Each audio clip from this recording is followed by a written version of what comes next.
न सिर्फ हिंदुस्तान में बल्कि पूरे दुनिया में राम राज्य की चर्चा होती है। राम राज्य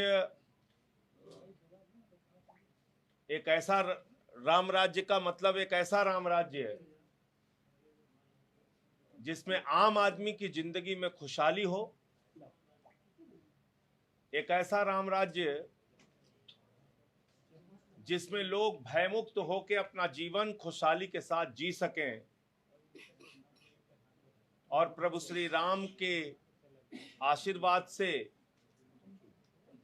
हम उस राम राज्य की कल्पना को जमीन पर सच उतार सकें, सच कर सकें,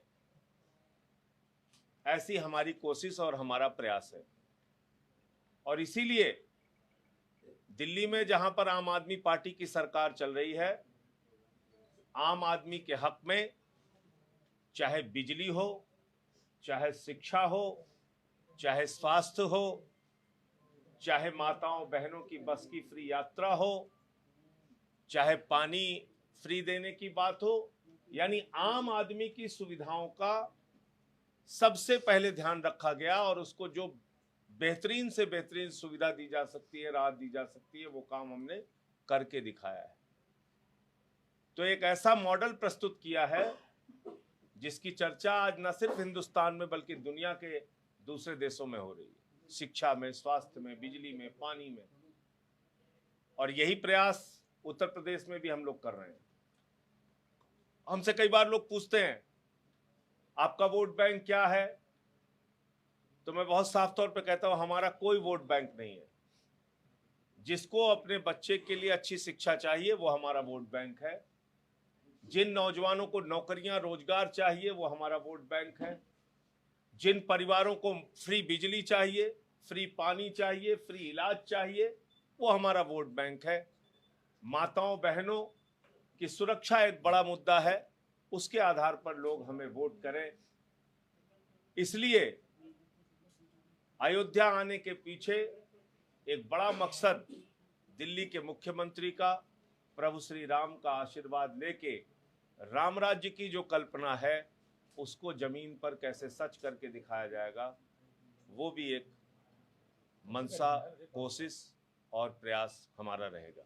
धन्यवाद, मुझे इतना ही कहना था। आपका कोई सवाल हो? दीपोत्सव से पहले ही आप रामलला के दर्शन कर रहे हैं। अभी आपने तिरंगा यात्रा निकाली, उसमें आप सब लोग थे, डिप्टी सीएम यहाँ पे थे, अब खुद वो आ रहे हैं यहाँ पर अरविंद जी, और वो भी दीपोत्सव से पहले। निश्चित रूप से कि दीपोत्सव पूरे देश में इसलिए मनाया गया था क्योंकि प्रभु श्री राम अयोध्या पधारे थे, और उसके पूर्व अगर दिल्ली के मुख्यमंत्री आकर रामलला का आशीर्वाद लेना चाहते हैं तो मैं समझता हूँ ये अच्छी बात है। और वो 26 तारीख को आ रहे हैं, तो इसमें कोई ऐसा समय की बात नहीं है। दीपावली के पूर्व यहाँ पर आ रहे हैं और रामलला का दर्शन करेंगे, आशीर्वाद प्राप्त करेंगे। संजय जी, लेकिन रामलला दर्शन कर रहे हैं, ये दिखाने की कोशिश है कि आप राम के प्रति समर्पित हैं, लेकिन छठ पूजा को लेकर जो है जिस तरीके से बैन किया गया, उसको लेकर आप क्या कर रहे हैं? यही मतलब आप जैसे समझदार पत्रकार जब ये बात कहते हैं तो थोड़ा सा मुझे लगता है कि संपूर्ण जानकारी के आधार पर अगर कोई बात हम लोग कहें तो वो ज़्यादा सही होगा। दिल्ली में डीडीएमए के चेयरमैन माननीय एलजी साहब हैं, उनका आदेश बाध्यकारी होता है। उनको दिल्ली के मुख्यमंत्री ने पत्र लिखकर कहा कि छठ पूजा का आयोजन दिल्ली में कराया जाए, और वो पत्र सार्वजनिक भी किया, हमने छिपाया नहीं है कुछ। एक जो कार्य हमारे अधीन, जो रोक हम लगा ही नहीं सकते, उसके लिए भी हम पर आरोप लगाना मुझे लगता है कि ये ठीक नहीं है। और दिल्ली के मुख्यमंत्री ने साफ तौर पे एलजी साहब को पत्र लिख के कहा कि भाई आप डीडीएमए के चेयरमैन के नाते आप परमिशन दीजिए और छठ पूजा में लोगों की आस्था है वो आयोजन वहाँ पे कराया जा सके, सरकार उसकी पूरी व्यवस्था करेगी। आपको लगता है कि कराना चाहिए, मतलब आप ये कह रहे हैं कि बिल्कुल होना चाहिए, छठ पूजा का आयोजन होना ही चाहिए। और अब ऐसी कोई परिस्थिति भी नहीं है जिसके कारण से छठ पूजा रोके जाने की कोई वजह हो। संजय जी, सवाल ये क्या आम आदमी पार्टी भी बीजेपी की राह पर आगे बढ़ेगी यूपी में? नहीं, मैं कहता हूँ यूपी में हो या कहीं भी हो, आम आदमी पार्टी अपनी राह पर है और आम आदमी पार्टी की प्राथमिकता है जनता के जीवन में बदलाव कैसे आए। जो एक सड़ी गली व्यवस्था बरसों से चली आ रही है, उसमें हम परिवर्तन कैसे ला सकते हैं, वो हमारी राजनीति की भूमिका है और उसको हमने दिल्ली में करके दिखाया है। हम उत्तर प्रदेश में भी फ्री बिजली का अभियान चला रहे हैं। आप सोचिए कि लाखों लोगों ने फॉर्म भर के हमारे इस अभियान में जुड़कर ये कहा कि नहीं, हमें ये फ्री बिजली की योजना आपकी पसंद है और हम इसके साथ जुड़ना चाहते हैं। अब अगर हम हाथ में तिरंगा लेके उसको लोगों को संदेश देने के लिए जाए तो आप तिरंगा यात्रा पे रोक लगा देते हैं। वाराणसी में जो कुछ हुआ मेरे साथ आपने देखा होगा। अगर हम भारत की धरती पे तिरंगा यात्रा नहीं निकाल सकते तो मैं आदित्यनाथ जी से पूछना चाहता हूं कि कहां लेके जाए तिरंगा, कहां पे निकालेंगे तिरंगा यात्रा अपनी। हर जगह रोक लगाना, अड़ंगे खड़ा करना, ये इस बात को दिखाता है कि इनका जो फर्जी राष्ट्रवाद है वो उनका चेहरा बेनकाब होता है ऐसी घटनाओं से। अब वाराणसी में दूसरे दलों के कार्यक्रम बड़े आयोजन हो सकते हैं, हमारी तिरंगा यात्रा नहीं हो सकती, उस पर रोक लगा दिया।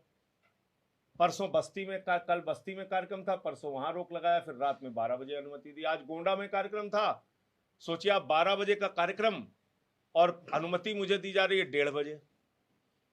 ये हालत है।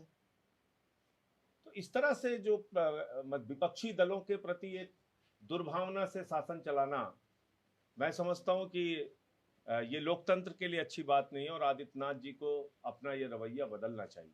क्या विपक्षी दलों को एकजुट करने का कोई ज्ञान या कोई मंशा आती है? एकजुट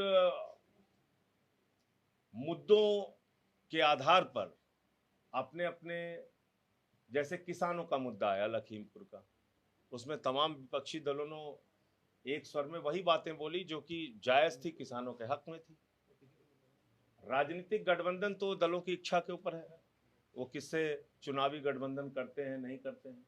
आम आदमी पार्टी का जहां तक प्रश्न है, हम 403 सीटों पे चुनाव लड़ रहे हैं। आप अपने विचारधारा तरीके से नहीं पाते?